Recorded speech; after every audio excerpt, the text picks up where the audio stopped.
अयन्तु ममाङ्गानि वाक् प्राणश्चक्षुश्रोत्रमथो बलमेन्द्रियाणि च सर्वाणि सर्वं ब्रह्मोपनिषदम् माहं ब्रह्म निराकुर्याम् मा ब्रह्म निराकरोत् अनिराकरणमस्तु अनिराकरणं मेस्तु तदात्मनि निरतेय उपनिषत्सु धर्मास्ते मयि सन्तु ते मयि सन्तु।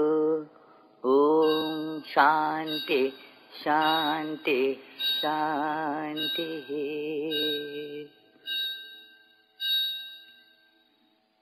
पूजनीय भौमानंद जी महाराज, अन्य आदरणीय संन्यासी ब्रह्मचारी वृंद आणि उपस्थित भक्तजन हो,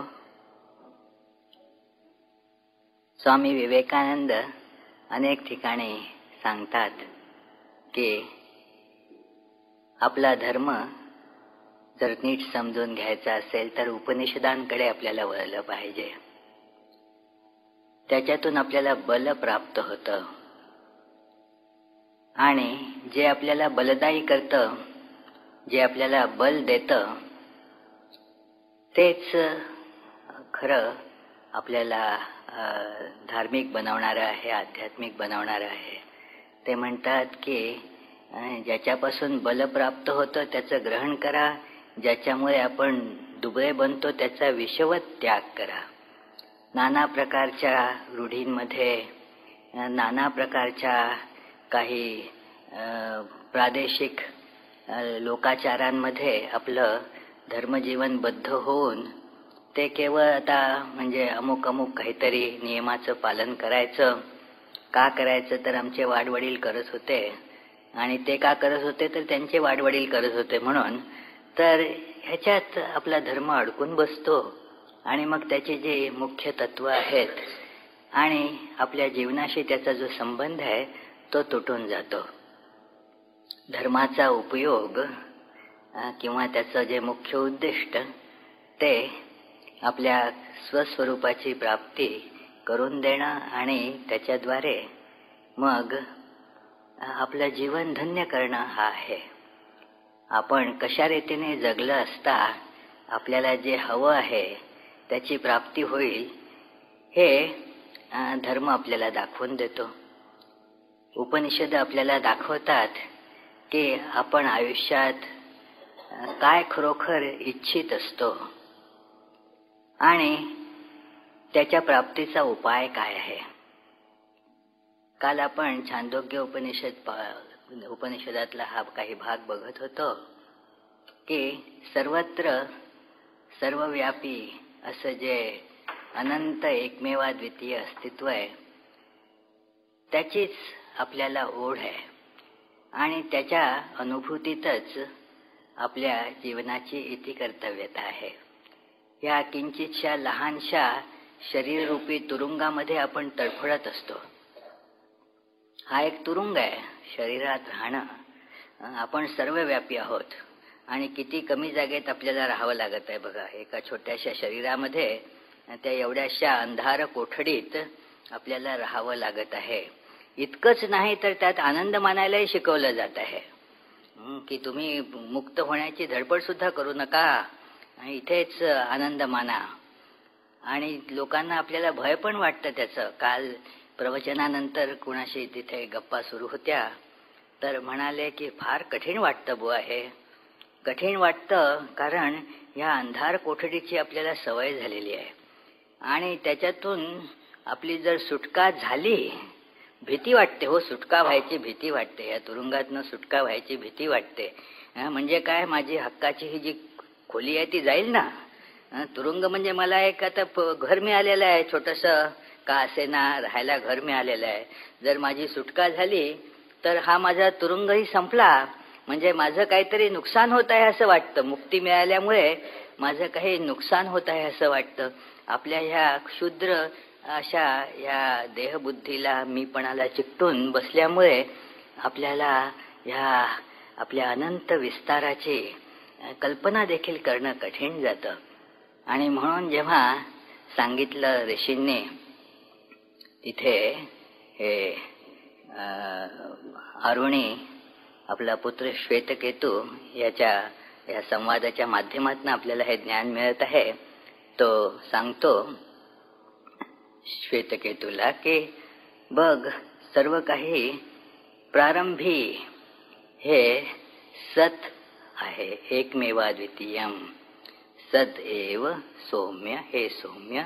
अग्रे म्हणजे प्रारंभी हे सगळं सत होतं, तेच फक्त अस्तित्वात होतं. सद एव तेवढंच फक्त होतं. सद एव सौम्य इदम अग्र आसीत.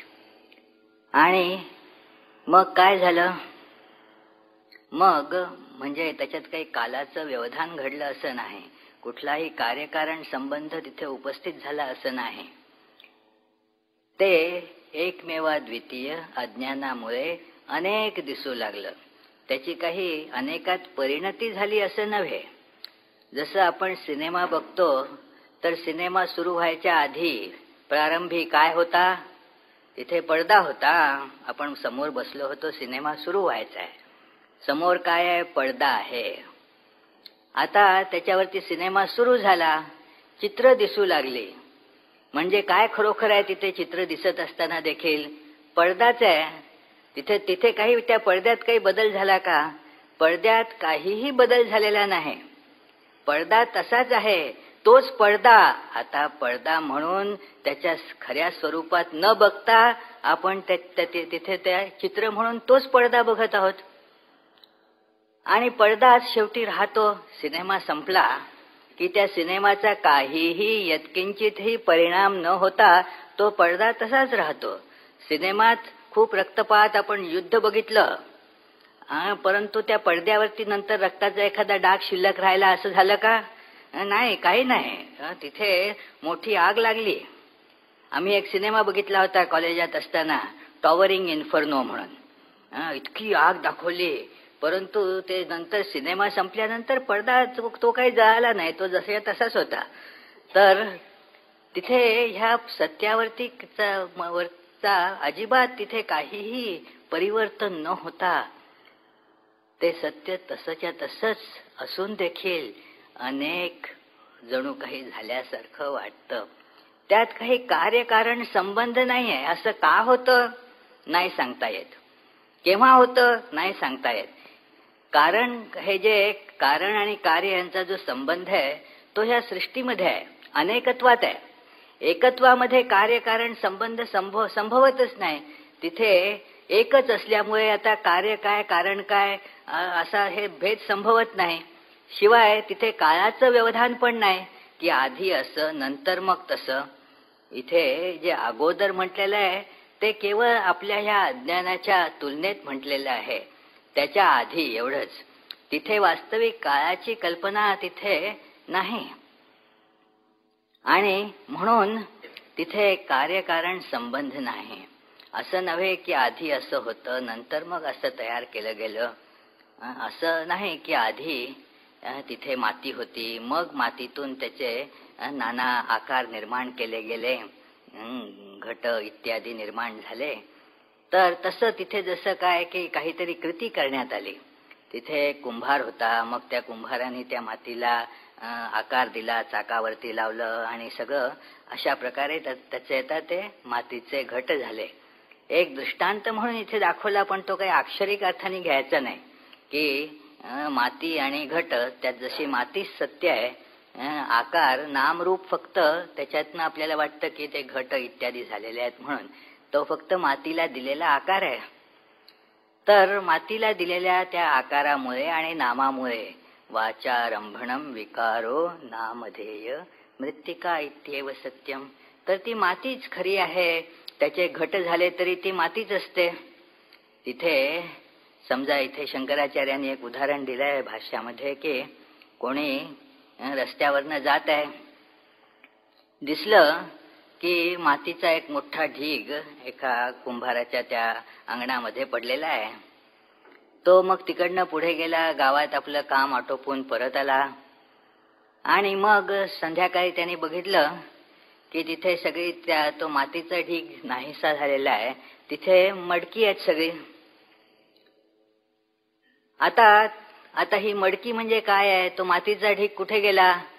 जर त्या कुंभाराला विचारलं का हो तो मातीचा ढीग मगाशी बघितला तो तुम्ही कुठे नेऊन ठेवला, तो त्या मडक्यांकडे बोट दाखवतो. तोच तो मातीचा ढीग जो होता तो आता ह्या आकारात झालेला आहे इतकंच. पुन्हा समजा आता त्या कुंभाराच्या दुर्दैवानं रात्री पाऊस बिऊस आला आणि सगळी ती मडकी भिजून ती मोडली, तर आता काय झालं? पुन्हा त्याने तो मातीचा ढीग तिकडे तयार केला. ते पुन्हा जी मडकी होती त्याची परत ती माती झाली. ती मातीच नेहमी होती. कुंभार हे तिकडे एक ज्याला म्हणतात की निमित्त कारण होतं. म्हणून ह्या उदाहरणाला जर ताणलं लोकांनी तर म्हणतात की मग सांगा बरं की ते सत एकमेवाद्वितीय कसं आहे? इकडे जसं कुंभार आहे, माती नुसतीच माती काही घटांमध्ये परिणत होत नाही, त्याला ते कुंभार लागतो करायसाठी. इथं कोण कुंभार आहे सांगा बरं? सत एकमेवाद्वितीय कसं आहे? मग जर ते एकच आहे तर त्याच्यात काही अशा प्रकारे कोणी कुंभार नसल्यामुळे त्याच्यातून ही नाना नामरूप निर्माण कशी होणार? म्हणून तुमचं जे म्हणणं आहे की एकमेवाद्वितीय ते चुकीचं आहे. तिथे आणखी काहीतरी असलं पाहिजे. सांख्यांचं मत अशा प्रकारचं आहे की म्हणून तिकडे दोन आहेत, पुरुष आणि प्रकृती. ही प्रकृती सगळे आकार धारण करते, पण त्याला पुरुष निमित्त मात्र असतो, निमित्त असतो तो. त्या पुरुषाच्या आश्रयाने ही सगळी प्रकृती नाना रूप धारण करते, विभिन्न कार्य सुरू असतात. तर तिथे दोन असतात. एकमेवाद्वितीयम अशी ही जी परब्रह्माची संकल्पना वेदांत मांडतो ती सांख्यांना म्हणून मान्य नाही. म्हणतात की दोन असले पाहिजेत. एरवी हे कुंभाराचं उदाहरण इथे कसं काय लागू पडेल? तर शंकराचार्य सांगतात नाही, पुन्हा तिथे केवळ समजण्यासाठी हे उदाहरण म्हणून दिलेलं आहे, परंतु तिथे कुठल्याही अन्य कर्त्याचा निषेध आहे. एकमेवाद्वितीयम हे पुन्हा पुन्हा म्हटलेलं आहे. आणि म्हणून अशी कल्पना करण्यात अर्थ नाही की कोणीतरी दुसरा तिथे आहे. जसं तो पडदा काही न करताच त्या चित्रांसारखा दिसू लागला, त्या पडद्याने काही केलं नाही, त्यात काही परिवर्तन झालं नाही, तो त्या चित्रांसारखा दिसू लागला. तसंच हे जग परब्रह्म हे जगासारखं दिसू लागलं. परब्रह्मच आहे, जगासारखं दिसू लागतं. इतकंच नाम रूपाने त्याच्यात असे इतके भेद दिसू लागतात, पण ते सगळं सतच आहे.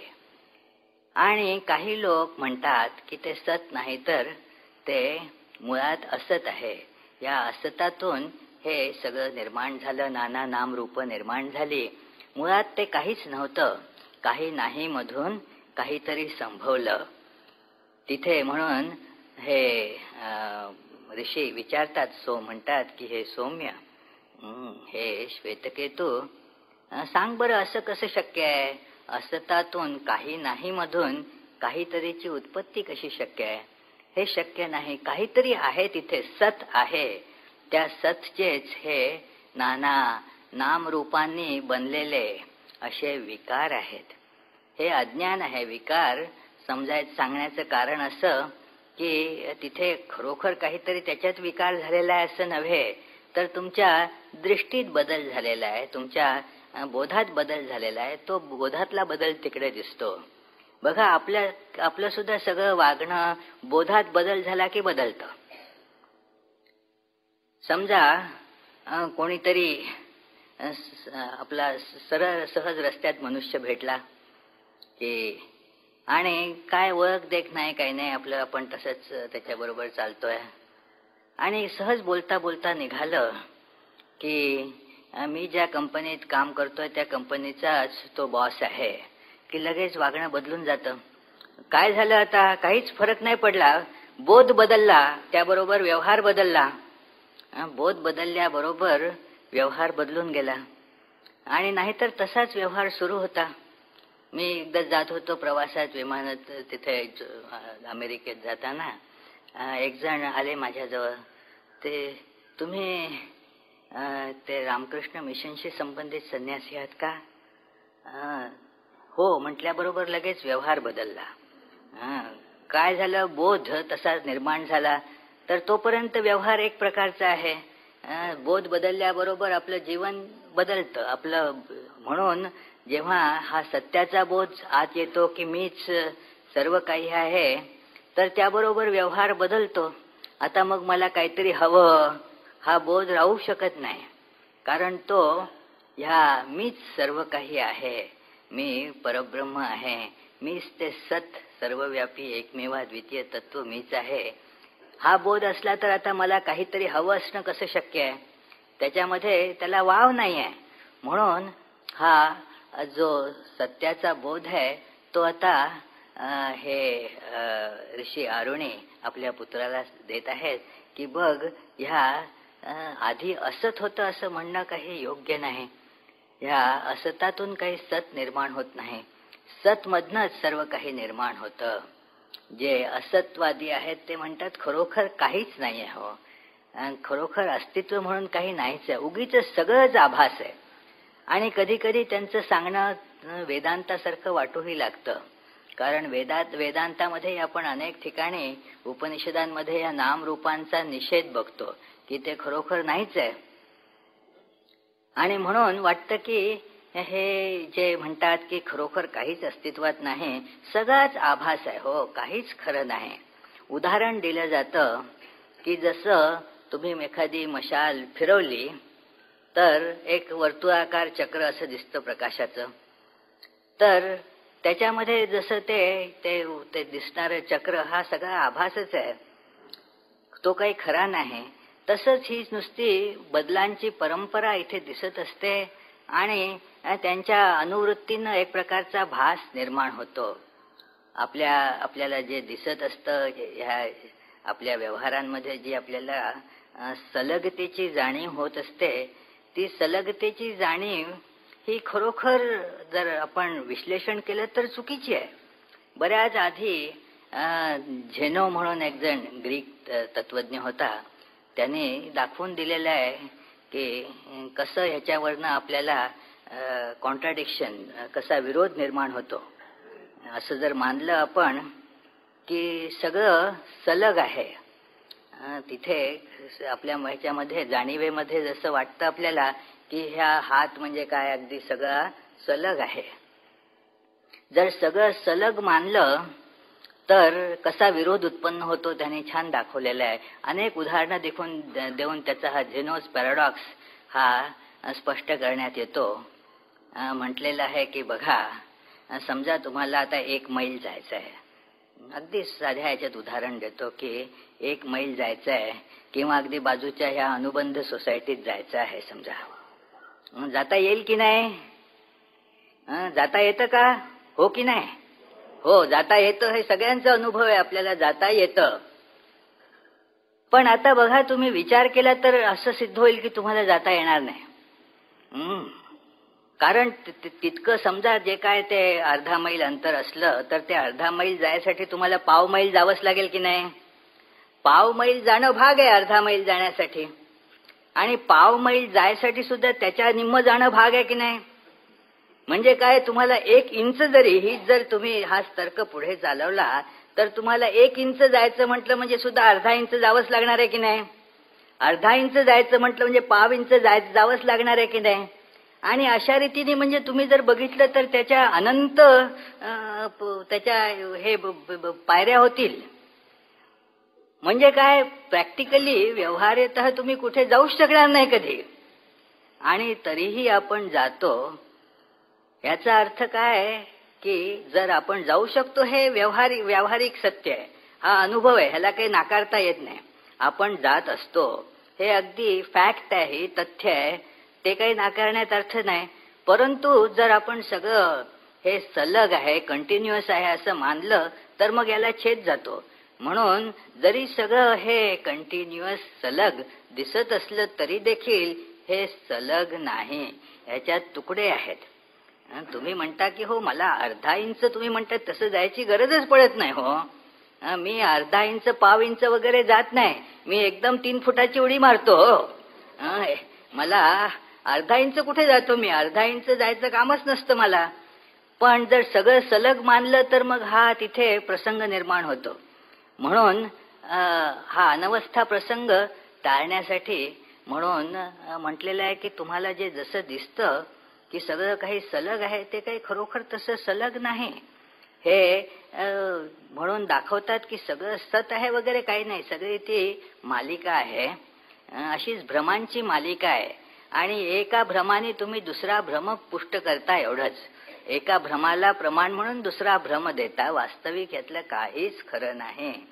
हे प्रमाण म्हणून सांगितलं जातं की सगळं काही असत आहे. परंतु असतामधनं हे सत कसं निर्माण होतं? तुम्ही बाकी सगळ्याचं निराकरण करू शकला तरी या मीच्या अस्तित्वाचं निराकरण नाही करू शकत.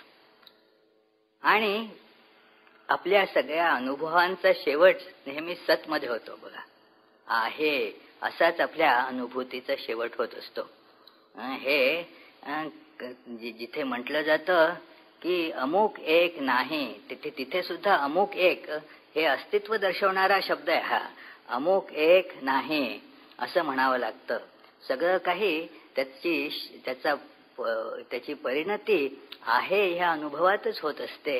आणि म्हणून असं दाखवण्यात येतं. इथे ऋषी सांगतात की सदैव सौम्य इदमग्र आसीत. आणि असतापासून असत हे सत्य कसं कुतस्तु खलु सौम्य एवं स्यात्, की हे असतापासून सत निर्माण होणं कसं शक्य आहे? आपल्यामध्ये जी सतची जाणीव आहे ती आहेच, तिला नाही म्हणणं शक्य नाही आहे, ती आहेच. पण ती काही असतापासून निर्माण होऊ शकत नाही.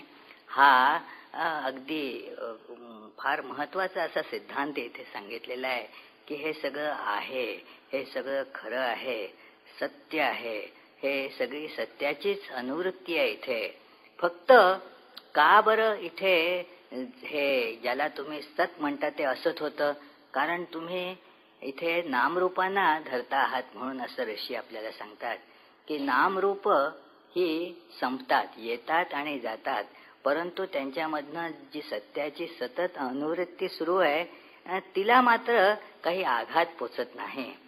आता मग ह्यांनी म्हटले बरं पण मग सांगा बरं, आपल्याला हा मोठा प्रश्न असतो. जो शिक्षक आहे खरोखर त्या शिक्षकाने विद्यार्थ्याच्या पातळीवरती येऊन हळूहळू विद्यार्थ्याला पुढे न्यायचं असतं. शिष्याला गुरु अशा प्रकारे हळूहळू पुढे घेऊन जातात. आणि शिष्याला अजूनही हे लक्षात येत नाही की मग हे एकमेवा द्वितीयातून दुसरं काहीही नसताना हे सगळं कसं बरं तयार झालं. म्हणून त्याचा आणि ह्याचा काहीतरी संबंध दाखवा असं आपल्याला नेहमी हवं असतं. की सांगा बरं ही सृष्टी कशी झाली. बघाल तुम्ही की सगळ्या आपल्या पुराणांमध्ये सगळीकडे दिसतं की सृष्टीच्या छान छान गोष्टी सांगितलेल्या आहेत. की अगोदर मग काय होतं, मग नंतर विष्णू कसा त्या ह्याच्यावरती शेष नागावरती छानपैकी पहुडला होता, आणि मग कसं बरं तिकडनं ब्रह्मा त्याच्या नाभीमध्ये कमळ, आता ते का बरं कमळच होतं आणि गुलाब का नव्हता, हे आता प्रश्न काही विचारायचं कारण नाही तिथे. की आणि त्याच्या नाभीतनं कमल कसं आलं आणि मग त्याच्यातनं तिथे सगळी सृष्टी मग हळूहळू त्या ब्रह्माने कशी काय बनवली वगैरे सुरस आणि चमत्कारिक अशा ह्या संस्कृत भाषेतल्याही कथा तुम्हाला सापडतील. अरेबियन मधल्याच असल्या पाहिजेत असं नाही. तर या सगळ्या सृष्टीचं वर्णन अगदी छान प्रकारे केलं जातं. का बरं? हे दाखवण्यासाठी की खरोखर हे सतत सगळीकडे ह्या नाना रूपाने पसरलेलं आहे. पण आपल्याला ही सृष्टी दिसत असल्यामुळे आता ऋषींना आपल्या भाषेत हे सगळं सांगावं लागतं. आपण हे ह्याची धारणाच नाही करू शकत की हे सगळं जे तुम्ही म्हणता हे असं मिथ्या आहे, नुसताच भ्रम आहे. अहो कसा आला सांगा. भ्रम आहे म्हटल्यानंतर वास्तविक काही कारण विचारायची गरज नाही. अज्ञान आहे म्हटल्यानंतर ते कुठून आलं हा प्रश्न निर्माण होत नाही खरं तर. पण तरी सुद्धा आपण इतके वैज्ञानिक दृष्टिकोनाचे आणि बुद्धिमंत असून देखील हा प्रश्न विचारतो की हे अज्ञान कुठून आलं बरं. आता मला जपानी भाषा येत नाही, तुम्ही मला विचाराल का असं तुमचं हे जपानी भाषेचं अज्ञान कुठून आलं बरं. ह्या प्रश्नाला काही अर्थ आहे का. अज्ञानाला काही असा उगम नसतो की इकडनं अज्ञान आलं. पण मी जपानी भाषा शिकलो तर हे अज्ञान दूर होऊ शकतं. तसंच हे परमात्म्याचं अज्ञान कुठून आलं शोध घ्यायची गरज नाही आहे, ते दूर होऊ शकतं. ते दूर झालं की मग हे तिथे आपल्याला ह्या सत्याचा अनुभव येईल. तर म्हणून इथे आता आपल्या सोयीसाठी म्हणून सांगतात की बघा मी सांगतो, तुम्हाला चैन पडत नाही ना आता की हे जग कसं आलं हे समजल्याशिवाय. मग आता आपल्या भाषेत सांगायला सुरुवात करतात.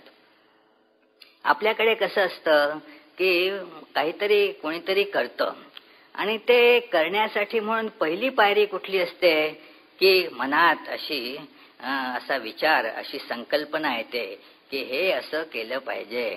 आपल्याला काही एखादी इमारत बनवायची इच्छा झाली, म्हणजे काय की असं एखादं हे इमारत बनवली पाहिजे, हे छानसं मंदिर तयार केलं पाहिजे.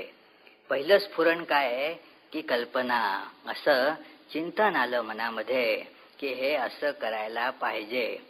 हे चिंतन म्हणून मग आता परमात्म्याने सृष्टी कशी केली सांगता नाही, तोच आपल्याला परिचित जो भाग आहे तो सांगितला जातो.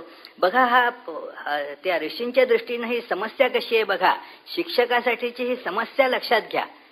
त्या शिक्षकाला दिसत आहे की खरोखर परमात्माच आहे, काही झालेलं बिलेलं काहीच नाही आहे, आणि तरी शिष्याला हे सगळं दिसतंय, परमात्मा दिसत नाही आहे. तर त्याच्यामुळे त्याच्यासाठी हा प्रश्न आहे की ही सगळी सृष्टी आली कुठून. म्हणून आता त्याला समजावून सांगायचं आहे बघा. तर आता आचार्य काही खोटं सांगतायत असं नाही, परंतु त्या शिष्याला बोधगम्य व्हावं यासाठी आता त्याच्या पायरीवरनं त्याला ते सत्य सांगितलं जात आहे. शेवटी ह्या सगळ्या विवेचनाचा उद्देश काय असतो की त्या शिष्याच्या अनुभवात हळूहळू बदल घडवून तो सत्याच्या अनुभवापर्यंत घेऊन जाणं. म्हणून तो ज्या पातळीवरती आहे, आता शिष्याची जी पातळी आहे त्या पातळीवरती गुरुला उपदेश द्यावा लागतो, नाहीतर काही उपयोगाचाच होणार नाही ना. तो काय उपयोग त्याचा काही होणार नाही.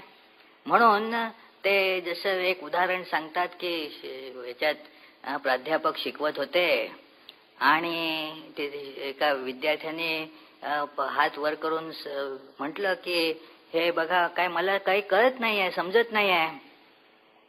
मग त्या प्राध्यापकाने पुन्हा तेच सांगितलं आणि हा विद्यार्थी म्हणतो मी असं नाही म्हटलो हो की मला ऐकू नाही आलं, मला समजलं नाही असं म्हटलं, मला ऐकू नाही आलं असं नाही म्हटलं. तर हे म्हणजे जे सांगितलं जातं की तुम्हाला जसं जाणवतं हे जग आहे, आता पुन्हा ते नाही म्हणून सांगितलं तर ते आता काही उपयोग नाही त्याचा. त्या विद्यार्थ्याला ते आहे असंच दिसतंय ना, त्याच्या पातळीवरती येऊन आता त्याला उचलावं लागेल, नाहीतर त्याचा उपयोग नाही. पुन्हा जर गुरुजीने तेच सांगितलं की सदैव सौम्य इदमग्र आसीत, एकदा सांगायच्या वेळेस 3 वेळा सांगितलं, तो विद्यार्थी म्हणेल. ते गुरु वेगवेगळे दृष्टांत ह्याच्यासाठी वापरतात की हे कसं झालं, बरं तुला समजावून सांगतो हे कसं झालं. तिथे मग ते म्हणतात की आता एकशत त्यांनी पण विचार केला. हे आपल्याला बरोबर कळतं की आपण काही करताना म्हणजे पहिल्यांदा विचार करतो ना. ते मनात कल्पना उदित होते की हे आपण असं केलं पाहिजे, तर मग हे आपल्याला बरोबर कळतं. आपल्याशी संबंध जोडला गेला म्हणजे बरोबर कळतं की मी भाजी बनवताना कसं विचार करते पहिल्यांदा की आज हे बनवूया, आणि मग त्याच्याप्रमाणे मग हे सुरू होतं की आज एकादशी आहे तर आपल्याला भरपूर पाकक्रियेत वैविध्य आणायला आज बराच स्कोप आहे. तर म्हणून मग आज आपण हे घेऊन येऊ, ते आणू, मग ते सगळं त्याच्या अनुसार बाजार केला जातो. की जाऊन हे सगळं विकत घेऊन येऊ, काय काय लागतं ते, आणि मग त्याच्यानुसार तर ही सगळी प्रक्रिया पुढे सुरू होते. तर पहिल्यांदा म्हणून तर आता एकमेवाद्वितीय आहे. आता त्या एकमेवाद्वितीयाला वास्तविक आता इच्छा करण्याचं, चिंतन करण्याचं काही कारण नाही. आपल्याला ज्या सगळ्या या सृष्टी बनवणाऱ्या ईश्वराच्या ज्या सगळ्या कल्पना आहेत, त्या कल्पनांमध्ये हा दोष नेहमी शिरत असतो. की पहिली गोष्ट म्हणजे की त्याला कोणी बनवलं, ज्या ईश्वराला कोणी बनवलं. अहो, त्याला कोणी बनवायची गरज नाही. बनवायची म्हणजे आपण बनवाबनवी त्याच्याशी करत असतो, ते बनवणं वेगळं. तर आपल्याला वाटतं आपण परमेश्वराला छान बनवतो, जरा हे सगळे प्रार्थना वगैरे करतो आणि तो मग बनतो. एका शाळेत तिथे काही विद्यार्थ्यांना द्यायसाठी नाना गोष्टी ठेवल्या होत्या. काही कार्यक्रम होता, तर एकीकडे काही लाडू ठेवले होते, दुसरीकडे काही केळी वगैरे ठेवली होती. आणि मग शिक्षकांनी उगाच विद्यार्थ्यांना हे काही जास्ती घेऊ नये म्हणून तिथे पाटी लावली होती की तिथे लाडू जिथे ठेवले होते तिथे एक बोर्ड लावला होता की फक्त एकच उचला, ईश्वर बघत आहे. फक्त एकच घ्या, ईश्वर बघत आहे. मग एका चावट विद्यार्थ्याने तिकडे जिथे केळी ठेवली होती तिथे दुसरा बोर्ड लावला, हवी तेवढी घ्या, ईश्वर ते लाडूंवरती लक्ष ठेवण्यात गुंतलाय.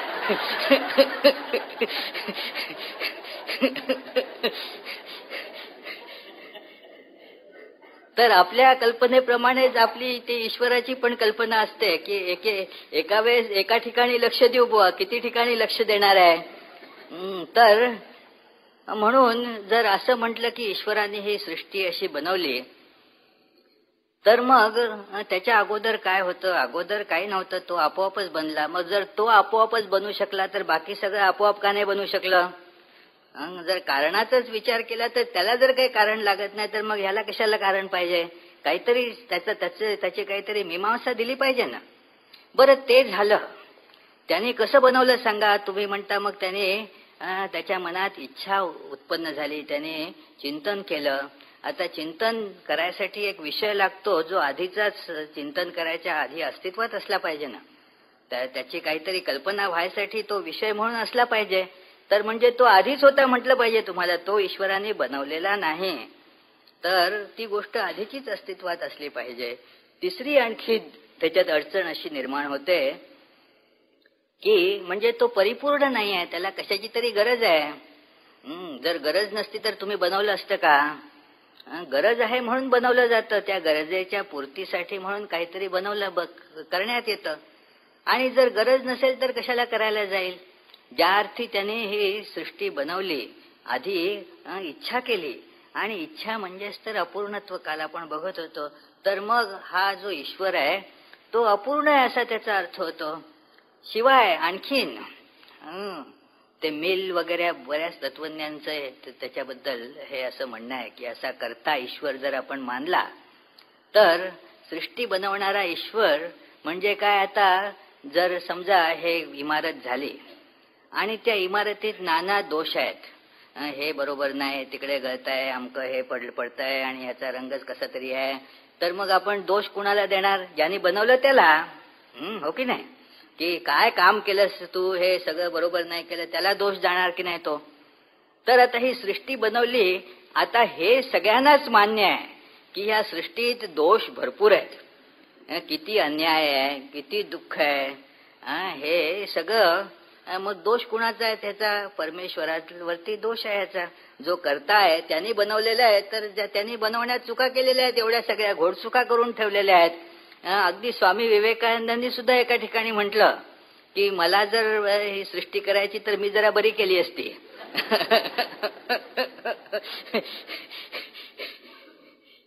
इथे इतकं दुःख आणि अन्याय आहे. तर मिलनी म्हटलं की ह्या जे सृष्टीतलं दुःख आहे ते दुःख ईश्वराचं अस्तित्व हे नाकारतं. ईश्वर अस्तित्वात नाही हे या दुःखामुळे सिद्ध होतं. त्याचा छान सिद्धांत आहे. तो म्हणतो ईश्वर जर हे चालू देतो, म्हणजे ईश्वराच्या परवानगीनं जर इथे दुःख असेल तर त्या ईश्वराला मग तुम्ही दयाळू म्हणाल का? तो ईश्वर दयाळू कसा? मग इतकं दुःख ठेवतो त्याला दयाळू म्हणायचं? त्या दुःखाचं अस्तित्व आणि दयाळू ईश्वराचं अस्तित्व एकत्र संभवत नाही. आणि तुम्ही म्हणाल की नाही नाही तो दयाळू आहे, हो, पण आता त्याचा काही उपाय चालत नाही. दुःख तिकडे त्याच्या मर्जी खेरीज, म्हणजे त्याची इच्छा नसतानाही इथे दुःख येतं. तो दयाळू आहे, पण दुसरे लोक गडबड करतात त्याच्यामुळे इथे दुःख येतं. म्हणजे तो सर्वशक्तिमान नाही. ईश्वर एक तर दयाळू नाही किंवा सर्वशक्तिमान नाही. आणि ह्या दोन्ही कल्पना ईश्वराच्या आपली जी कल्पना आहे त्याच्या विरुद्ध जाणाऱ्या आहेत. आणि म्हणून तो म्हणतो की दुःखाचं अस्तित्व, आणि दुःखाचं अस्तित्व प्रत्यक्ष आहे. असा कोणीतरी आहे का जगामध्ये की ज्यांनी कधी दुःख अनुभवलं नाही? असा कोणीही अस्तित्वात नाही. सगळ्या जणांनी कधी ना कधी थोड्याफार प्रमाणात तरी दुःखाचा अनुभव घेतलेला आहे. दुःख जगात नाही असं म्हणणं कुणालाच शक्य नाही. दुःखाचं अस्तित्व स्वतः सिद्ध आहे आणि म्हणून परमेश्वराचं अस्तित्व हे असिद्ध आहे. दुःखाचं अस्तित्व हे परमेश्वराच्या अस्तित्वाला डिस्प्रूव्ह करतं, त्याचं अस्तित्व नाकारतं, असं त्याचं प्रतिपादन होतं. आणि तार्किक दृष्ट्या बघितलं तर ते खरं आहे. त्याला आता अनेक धर्मसंप्रदाय नाना प्रकारचे त्याला वळण देतात. नाही परमेश्वर दयाळू आहे आणि त्यांनी तिथे दुःख याच्यासाठी ठेवलंय की दुःखातनं आपल्याला शिक्षण मिळतं, म्हणून त्यांनी तिकडे दुःख ठेवलेलं आहे. पण आता तर पुन्हा त्याच्यावरती की बाबा दुःखाशिवाय त्याला शिक्षण देता येत नाही का? आता दुःखातनं आपण जबरदस्तीनं शिकतो. तो सर्वशक्तिमान आहे तर जरा आरामशीर शिक्षण द्यावं. म्हणजे आमच्या पुणेकरांसाठी बरं आहे आपलं की जरा छान बसल्या बसल्या हसत खेळत वगैरे शिक्षण मिळालं असतं. तर असे अनेक ते आक्षेप ह्या अशा कर्त्या ईश्वरावरती घेतले जातात की जो ईश्वर ह्या सृष्टीची रचना करतो. ते श्रीरामकृष्ण वचनामृतात त्या लीला प्रसंगात हा संवाद सांगितला आहे की एकदा चर्चा सुरू होती की का बरं सगळं हे असून ईश्वर दयाळू असून त्यांनी जगात का दुःख ठेवलेलं आहे. आता याचं उत्तर देता येत नाही हे समजावून सांगण्यासाठी तिथे एक जण उपस्थित, अनेक चर्चा त्याच्याबद्दल सुरू होत्या. तर तो केदार नावाचा तिथला भक्त म्हणाला, काय झालं की परमेश्वराने ज्या त्यांच्या वर्किंग कमिटीच्या मीटिंगमध्ये ठरवलं की ज्या जगात दुःख ठेवायचं त्या मीटिंगला मी हजर नव्हतो, त्याच्यामुळे मला काय त्याचं हे कारण सांगता येत नाही. तर ही जी याच्याबद्दलचा हा जो विरोध आहे तो असला तरी देखील आता आपल्याला इथून वर घेऊन जाण्यासाठी ही कल्पना करणं भाग आहे की त्यांनी अशी इच्छा केली की हे जग व्हावं. अनेक उपनिषदांमध्ये हा असा प्रसंग येतो की जिथे हे सृष्टीचं वर्णन अशा रीतीने केलेलं आहे. शंकराचार्य अनेक ठिकाणी भाष्यात म्हणतात या आक्षेपाचं निराकरण करण्यासाठी की ज्या अर्थी वेदांमध्ये उपनिषदांमध्ये सृष्टीचं वर्णन आहे त्या अर्थी सृष्टी सत्य असली पाहिजे. शंकराचार्य तुमचा वेदांवरती विश्वास नाही का? तुम्ही काय उपनिषदांना प्रमाण मानत नाही का? आणि जर तुम्ही उपनिषदांना प्रमाण मानता आणि उपनिषदात सृष्टीचं वर्णन केलेलं आहे त्या अर्थी ती सृष्टी खरी आहे, तुम्ही तिला मिथ्या कसं म्हणता? तर शंकराचार्य त्याच्याबद्दल एका ठिकाणी म्हणतात की मंद मध्यम बुद्धी हीन वीर्याणाम अवबोधनार्थम श्रुते सृष्टिकल्पना. ही श्रुतीची सृष्टिकल्पना कुणासाठी आहे? तर जे उत्तम बुद्धी आहेत त्यांच्या लक्षात येतं की हे सतच एकमेवा द्वितीय अस्तित्वात आहे, हे काही नाही. परंतु आपण काही अगदी पुण्यात राहत असलो तरी सगळेच उत्तम बुद्धीचे असतो असं काही नाही. तर त्याच्यामुळे आपल्याला हा प्रसंग निर्माण होतो असा की नाही मग ही सृष्टी कुठून आली. तर मग अशा आपल्यासारख्या मंद मध्यम बुद्धी लोकांना समजावून सांगण्यासाठी मंद मध्यम बुद्धी हीनवीर्य म्हटलं. म्हणजे हे विषयांचं आकर्षण इतकं असतं आपल्यासाठी की आपल्या विवेक शक्तीला ते झाकावून टाकत असतं, त्याच्यामुळे आपण सत्य बघू शकत नाही. म्हणून असे मंद मध्यम बुद्धी हीनवीर्य शिष्य असल्यावर आता मग त्या ऋषींनाही आपल्या पायरीवरती येऊन ते दयाळू असल्यामुळे येतात आणि मग आपल्याला हळूहळू तिकडनं वर उचलतात. आणि म्हणून ते आपल्या पुत्राला सांगतात की त्याने इच्छा केली की हे असं असं सृष्टी तयार झाली पाहिजे. आणि त्या इच्छेबरोबर, त्या संकल्पाबरोबर तदैक्षत बहुश्याम प्रजा येती, मी आता अनेक होईन.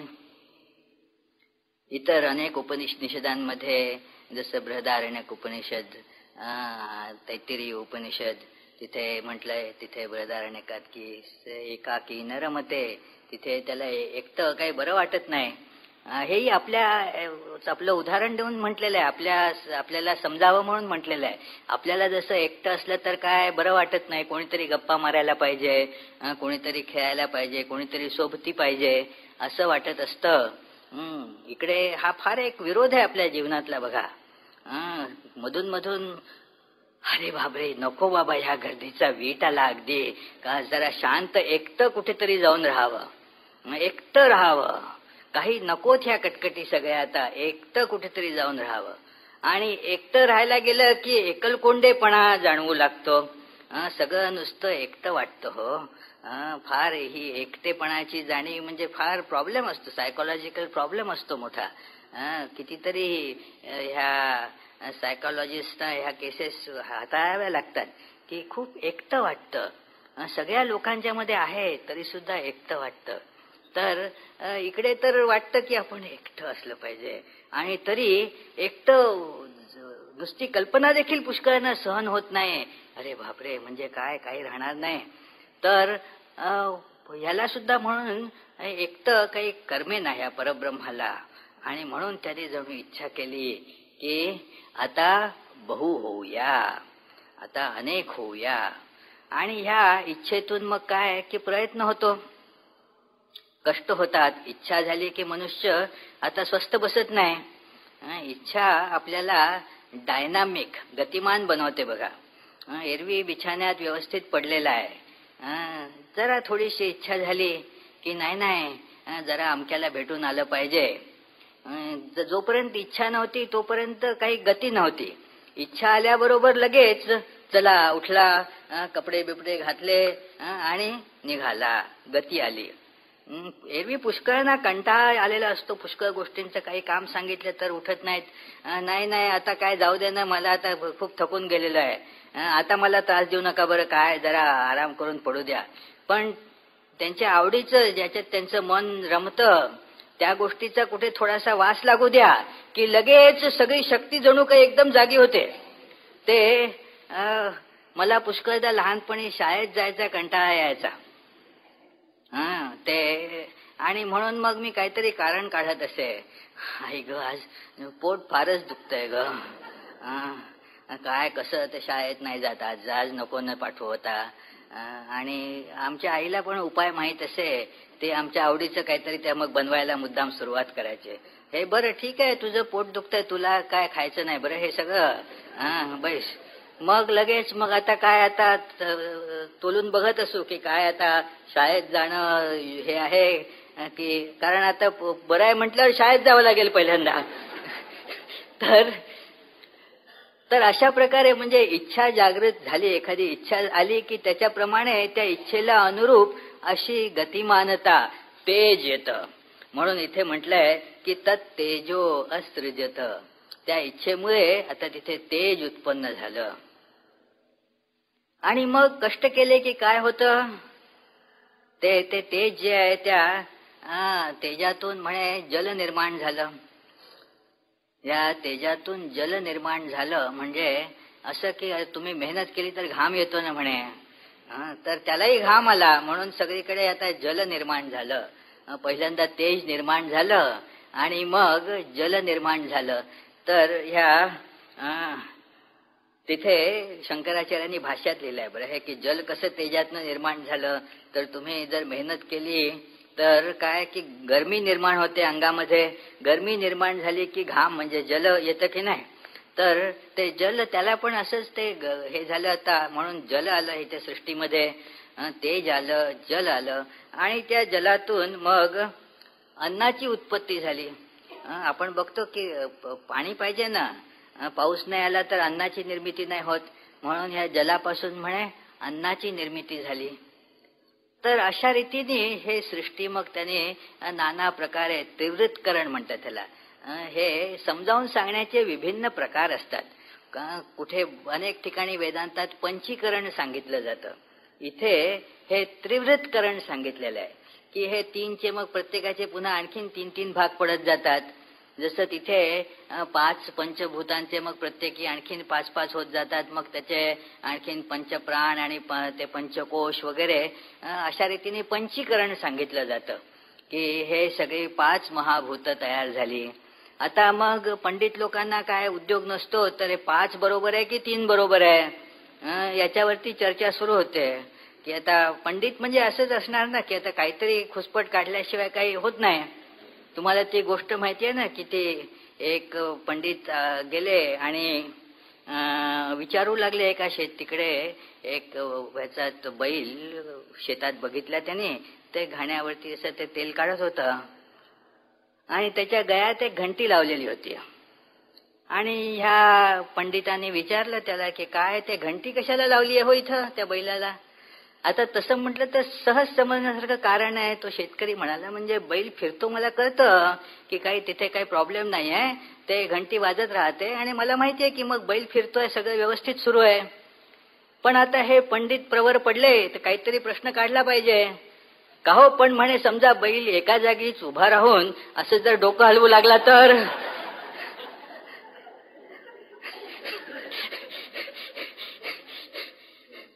मग त्या शेतकऱ्यांनी उत्तर दिलं तो बैल काही तुमच्यासारखा पंडित नाही म्हणून. नुसतंच डोकं हलवायला. आता मला हे सांगण्याची गरज नाही की तो पंडित कुठल्या गावातला असला पाहिजे.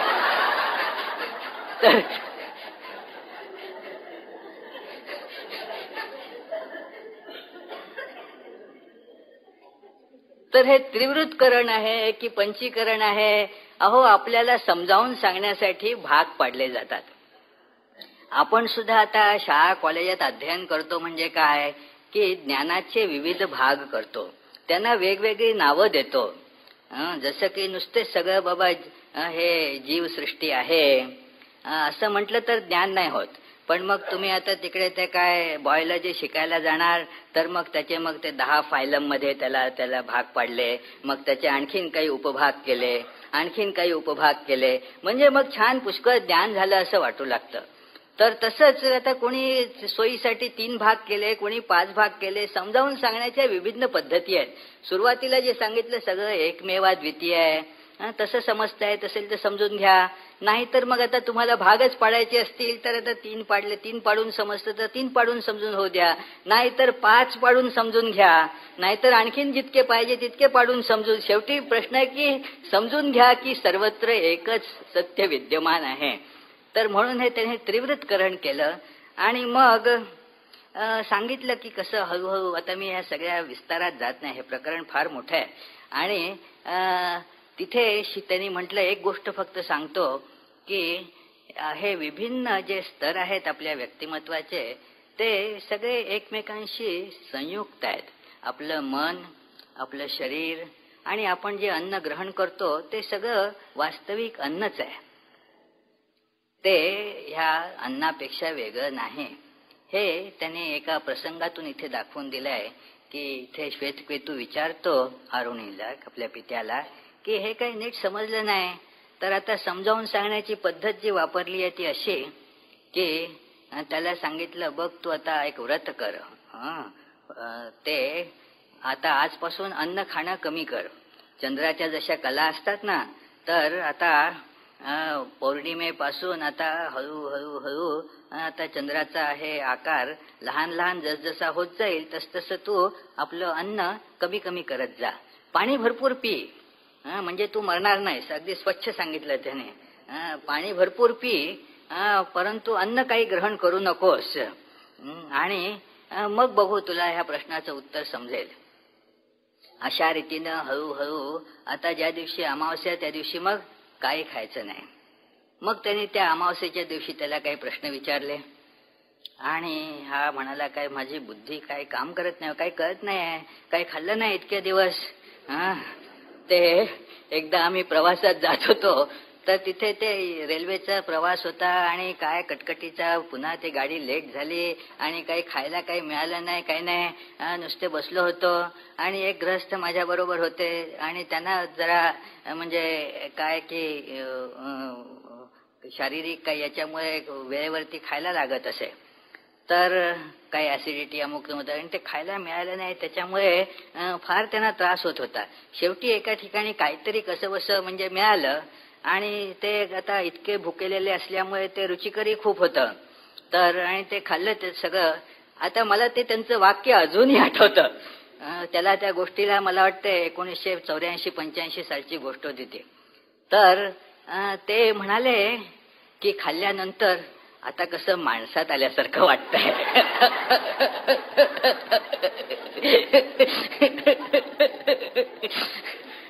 आता कसं माणसात आल्यासारखं वाटतंय. म्हणजे काही दुसऱ्या गोष्टी ज्या की मनुष्याला युक्त अशा की चला जरा काही संगीतावरती किंवा आणखीन कशावरती सगळ्या आपण चांगलं गप्पा मारू शकतो, चर्चा करू शकतो, मन काम करू लागतं. तर त्यांनी दाखवलं, बघ सत्यकाम, अन्न नाही म्हणजे काय झालं, आता तुझं मन देखील काही काम करत नाही. आता पुन्हा खाणं सुरू कर, थोडं थोडं. आता दर दिवशी आता जसा चंद्र वाढतो तसं थोडं थोडं खायला सुरुवात कर. बघ तुझं मन सुद्धा आता त्याच्याप्रमाणे हळूहळू कार्यरत झालं. म्हणजे ही शिकवण्याची पद्धत बघा की प्रयोगातून शिका, की हे पुढे सुद्धा त्याला त्यांनी बरेचसे प्रयोग करून दाखवलेले आहेत की बघ हे आता तू खाल्ल्याबरोबर तुझं मन पुन्हा जागेवरती येऊ लागलं ना. तर हे इथे सत ची व्याख्या अशा प्रकारे त्यांनी केलेली आहे. आणि नंतर मग हे सत आता नुसतंच अशा प्रकारे ही सृष्टी उत्पन्न झाली असं सांगून होणार नाही. म्हणजे मग काय झालं की ठीक आहे, म्हणजे ही सृष्टी झाली आता असं उत्तम आहे, कळलं मला, आता या सृष्टीत मी आता रममाण होतो असं काही सांगायचं नाही आहे त्यांना. म्हणून सांगतात शेवटी प्रत्येक वेळेस सांगतच आहेत की हे सगळं ते सतच आहे. बरं, त्या सतचाच हा सगळा लीला विलास आहे, हे सतच ह्या रूपाने प्रगटत आहे. हे सांगून झाल्यानंतर मग ते म्हणतात त्याला की बघ हे सगळं खरोखर तूच आहेस, तू सोडून हे काहीच नाही आहे. हे सगळं जे सांगण्यात आलं यातलं सगळ्यात जे त्याचं सूक्ष्म रूप आहे, जे सगळ्यात पसरलेलं आहे अणू, त्यानं म्हटलंय एष अणिमा. हा जो अणिमा, हे जे सत्य हे सगळीकडे परिव्याप्त आहे. आणि तत्वमसी श्वेतकेतू, श्वेतकेतू तूच ते आहेस. म्हणजे हुडकायला कुठेतरी दुसरीकडे जाऊ नकोस, दुसरीकडे जायची जरूर नाही, तू तेच आहेस, तूच ते आहेस. आणि इथे मग आता हे वाक्य समजून घेतलं पाहिजे. या वाक्याबद्दल बरेच गैरसमज आपोआपच आपल्या ह्या जगाबद्दलच्या आणि मी बद्दलच्या या चुकीच्या कल्पनेमुळे हे वाक्य देखील योग्य अर्थाने आपण समजून घेत नाही. म्हणून हे वाक्य कसं समजून घ्यायचं याची चर्चा मग आपण करूया. ह्या सत्यकाम इतका बुद्धिमान असा विद्यार्थी, त्याला त्याचे वडील समजावून सांगत आहेत, पण एकदा समजावून सांगितलं तो म्हणाला नाही हो, नाही समजलं, हे कसं काय तत्वमसी, काय कळलं नाही, तू परत सांगा बरं. मग ते म्हणतात बरं काही हरकत नाही. आणि अशा रीतीने त्याने दुसऱ्यांदा सांगितलं, नाही म्हणे कळलं नाही, पुन्हा मला माझ्या जरा व्याख्या करा बरं याची माझ्यासाठी. पुन्हा आणखीन एक दृष्टांत दिला, ते समजावून सांगायचा प्रयत्न केला. तिसऱ्यांदा चौथ्यांदा असं 9 वेळा त्याने समजावून दिलं. तेव्हा कुठे त्याचं समाधान झालं. तर आपण आता हे सगळे 9 हे काही बघणार नाही, थोडक्यात आपण त्याचा संध्याकाळच्या सत्रामध्ये त्याचा थोडक्यात परामर्श घ्यायचा प्रयत्न करूया. हे जे प्रसिद्ध वेदांतातलं महावाक्य तत्वमसी तूच ते आहेस, हे समजून घ्यायचा त्या प्रकारे प्रयत्न करू. आजचं हे प्रवचन मी इथेच संपवतो शांती मंत्र म्हणून. ओम आप्यायन्तु ममाङ्गानि वाक्प्राणश्चक्षुश्रोत्रमथो बलमेन्द्रियाणि च सर्वाणि सर्वं ब्रह्मोपनिषदम् माहं ब्रह्म निराकुर्याम् मा ब्रह्म निराकरोत् अनिराकरणमस्तु अनिराकरणं मेस्तु तदात्मनि निरते य उपनिषत्सु धर्मास्ते मयि सन्तु ते मयि सन्तु। ॐ शान्ति शान्ति शान्तिः। हरिः ॐ तत्सत्। श्रीरामकृष्णार्पणमस्तु।